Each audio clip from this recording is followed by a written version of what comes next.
Paz seja com todos. Hoje nós vamos entender com quem Jacó lutou em Gênesis capítulo 32.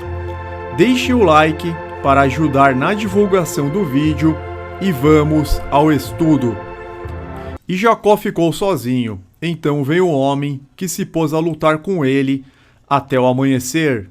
Em algumas versões fala veio um homem, em outras um varão. Quando o homem viu que não poderia dominá-lo, tocou na articulação da coxa de Jacó, de forma que ele deslocou a coxa enquanto lutavam. Então o homem disse: "Deixe-me ir, pois o dia já desponta." Mas Jacó lhe respondeu: "Não te deixarei ir, a não ser que me abençoes." O homem lhe perguntou: "Qual é o seu nome?" "Jacó," respondeu ele. Então disse o homem: "Seu nome não será mais Jacó, mas sim Israel, porque você lutou com Deus e com os homens e venceu." Prosseguiu Jacó: "Peço-te que digas o teu nome." Mas ele respondeu: "Por que pergunta o meu nome?" E o abençoou ali. Jacó chamou aquele lugar Peniel, pois disse: "Vi a Deus face a face, e todavia minha vida foi poupada." Ao nascer do sol atravessou Peniel, mancando por causa da sua coxa. Na realidade, ele lutou com um anjo de Deus, conforme confirmado pelo profeta Oséias. No livro de Oséias, capítulo 12, versos 3 e 4, "No ventre da sua mãe segurou o calcanhar de seu irmão. Como homem lutou com Deus. Ele lutou com o anjo e saiu vencedor. Chorou e implorou seu favor. Em Betel encontrou a Deus, que ali conversou com ele." Então a própria Bíblia nos revela que ele lutou com o anjo e saiu vencedor. Um anjo de Deus, é claro. No hebraico consta que Jacó viu a Elohim, que embora seja comumente aplicado ao único e verdadeiro Deus Todo-Poderoso, ocasionalmente aplica-se a juízes, como Êxodo 22:8, chefes, Salmos 82:6, anjos, conforme Salmos 97:7, Moisés, Êxodo 4:16 e 7:1, a casa de Davi em Zacarias 12:8, e até mesmo a deuses estrangeiros em 1 Samuel 5:7 e 1 Reis 18:24. Então vamos à explicação. Qual que é o sentido desta luta de Jacó com um anjo de Deus? O anjo lutou com Jacó, pois o mesmo já havia enviado a mensagem de Deus a Jacó em resposta à sua oração, confirmando as promessas do Eterno de que ele seria abençoado. Porém, o medo, a insegurança, a desconfiança e o costume de lutar pelas bênçãos para ter certeza de que seria abençoado levou Jacó até a lutar com o próprio anjo mensageiro, ou seja, representante que Deus enviou. Jacó chegou ao ponto de agarrar o anjo e não querer mais soltá-lo enquanto não tivesse a certeza de que Deus o abençoaria na empreitada de reencontrar o seu irmão Esaú. A bênção que Jacó exigia do anjo, representante do Deus Altíssimo, não era material, pois ele já era muito rico. Agora, mais maduro, o que Jacó queria era ficar vivo e em paz com seu irmão. Mas a sua consciência pesada o impedia de confiar plenamente em Deus, mesmo após tantas experiências espirituais e provas da misericórdia divina.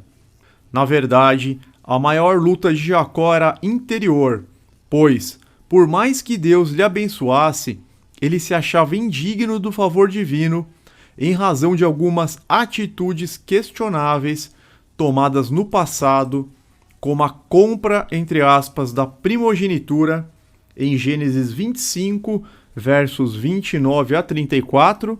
Ele comprou de Esaú a primogenitura em troca de um ensopado de lentilhas e obtenção da bênção de Isaque, que seria para Esaú em Gênesis 27. Quando, com o auxílio de sua mãe Rebeca, ele se passa por Esaú para receber as bênçãos do primogênito. Tanto que o anjo só conseguiu ir embora depois de tocar a sua coxa, o abençoando e ainda mudando seu nome. Interessante é a razão de o anjo tocar a coxa de Jacó. Em Gênesis 24, versos 1 a 3, observamos que era costume dos homens do povo judeu tocar a coxa um do outro como forma de juramento. Então, nós temos esta passagem aqui. Abraão já era velho, de idade bem avançada, e o Senhor em tudo o abençoara. Disse ele ao servo mais velho de sua casa, que era responsável por tudo quanto tinha: põe a mão debaixo de minha coxa e jure pelo Senhor, o Deus dos céus e da terra, que não buscará mulher para meu filho entre as filhas dos cananeus, no meio dos quais estou vivendo. Então nós vemos aqui esta forma de juramento colocando a mão debaixo da coxa. A cultura judia diz que, como toda fertilidade sai da coxa do homem, o ato de colocar a mão na coxa significa que o mesmo cumprirá a promessa, pois não vai querer colocar a sua virilidade em risco. Enfim, o anjo colocou a mão na coxa de Jacó como prova de que a bênção subsistia, de que a bênção permanecia válida, confirmando aquilo que Deus outrora prometera, ou seja, que ele seria pai de multidões, mudando o nome dele para Israel. Diante do quebrantamento de Jacó, do arrependimento, e já tendo ele passado por 20 anos de provações com seu tio Labão, Deus fez superabundar a bênção. Enfim, o seu manquejar foi necessário para que ele sempre se lembrasse de que o anjo tocou a sua coxa, confirmando o que Deus prometera. Alguns também interpretam que agora ele estava na total dependência de Deus e não mais poderia fugir de Esaú com as suas próprias pernas. Felizmente, Jacó reencontrou seu irmão e ambos, emocionados, fizeram as pazes, não sendo necessários os presentes, pois Deus já havia mudado o coração de Esaú, o qual havia se tornado um homem muito rico, aceitando os presentes de Jacó somente pela insistência. Deus mais uma vez quis provar para Jacó que não era necessário ele usar a sua riqueza para conseguir perdão, que não era preciso barganhar com seu irmão em troca de perdão. Jacó aprendeu a importância das riquezas espirituais e não materiais, pois de nada adianta ser um homem rico e não ter paz, não ter a consciência limpa. Como lição, somos exortados a vencer os nossos conflitos interiores, a vencer o peso na consciência mediante o arrependimento eficaz, obediência à palavra e mudança de vida. Assim teremos o perdão de Deus por meio dos méritos e do sacrifício de Cristo Jesus, confiando de forma plena no Eterno, mesmo não sendo merecedores de sua graça. Agora nós vamos entrar na questão da teofania. Jacó não viu de fato a face de Deus. Trata-se de uma teofania. Teofania é um termo que significa manifestação de Deus. Quando Deus se manifesta por meio de um enviado, por meio de um mensageiro, um portador da sua palavra. Vemos isto ocorrer em outras passagens bíblicas, entre elas em Juízes, capítulo 13, com os pais de Sansão, por exemplo. Juízes 13, eu vou ler alguns versos para vocês. Verso 3. Certo dia o anjo do Senhor apareceu a ela e lhe disse: você é estéril, não tem filhos, mas engravidará e dará à luz a um filho. Depois nós vemos aqui a partir do 13, o anjo do Senhor respondeu: sua mulher terá que seguir tudo o que lhe ordenei, e passa aqui as instruções. O anjo do Senhor respondeu: se eu ficar não comerei nada, mas se você preparar um holocausto, ofereça-o ao Senhor. Manoá não sabia que ele era anjo do Senhor. Então Manoá perguntou ao anjo do Senhor: qual é o teu nome, para que te prestemos homenagem quando se cumprir a tua palavra? Ele respondeu: Por que pergunta o meu nome? Meu nome está além do entendimento.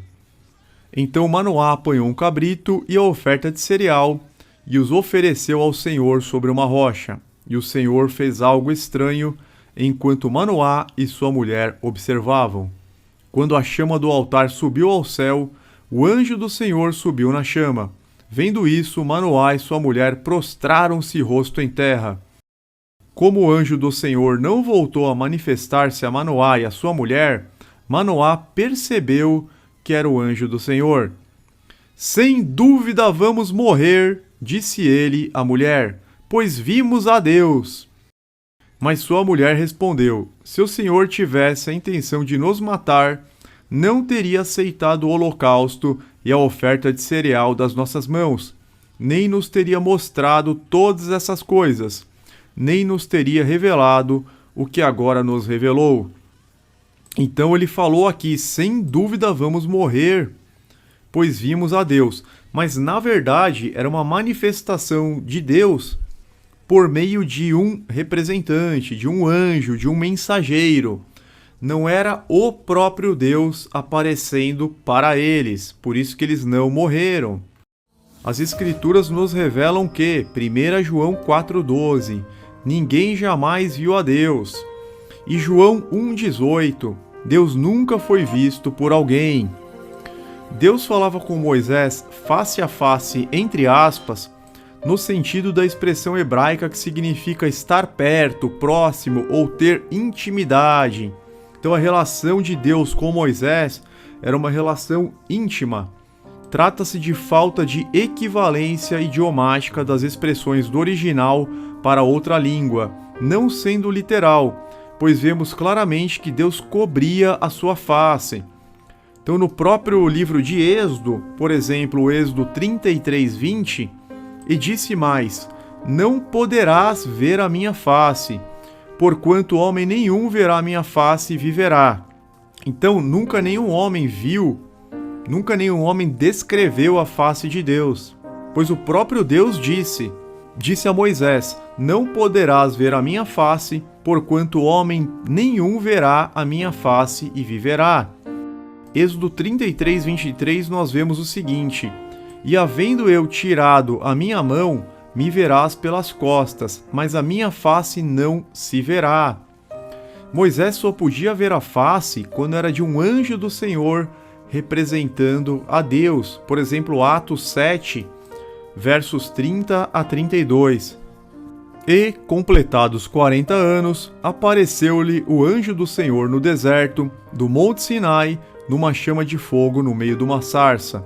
Então Moisés, quando viu isto, se maravilhou da visão, e aproximando-se para observar, foi-lhe dirigida a voz do Senhor, dizendo: Eu sou o Deus de teus pais, o Deus de Abraão, e o Deus de Isaque, e o Deus de Jacó.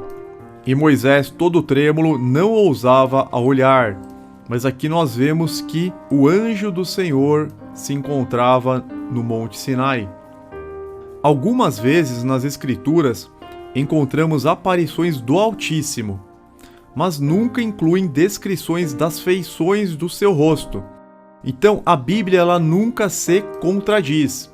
Deus falou: Não poderás ver a minha face, porquanto nenhum homem verá a minha face e viverá. E mesmo nas descrições que nós temos na Bíblia de aparições do próprio Deus Todo-Poderoso, elas nunca incluem descrições das feições do seu rosto. Ezequiel fala de uma figura resplandecente e diz: Esta era a aparência da glória do Senhor, em Ezequiel 1:28. Daniel viu o ancião de dias no seu trono. Ele fala sobre o trono, a veste branca e até dos cabelos, mas não comenta nada sobre o rosto em Daniel 7:9.